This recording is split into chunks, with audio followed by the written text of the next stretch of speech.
Hey everyone, is ShareX not opening on your Windows computer? Whether the app won't launch, crashes immediately, or seems to do nothing when you click it, there are several simple fixes you can try.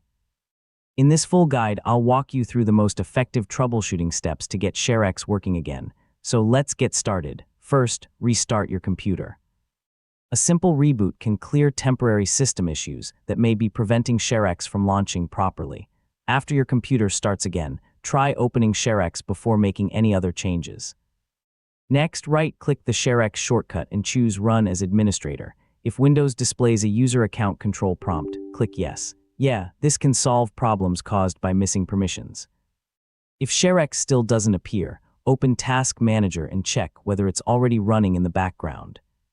If you find an existing ShareX process, end the task and then try launching the application again. If the problem continues, make sure you're using the latest version of ShareX. If necessary, uninstall the current version and install a fresh copy from the official ShareX website or the Microsoft Store. I mean, a clean installation often fixes corrupted program files. Sometimes antivirus software or Windows security settings may prevent applications from launching. Review your security software for blocked apps or quarantine notifications related to ShareX. If you find a restriction, follow your security software's guidance to allow ShareX if you trust the installation. If ShareX opens but immediately crashes, its configuration files may be damaged.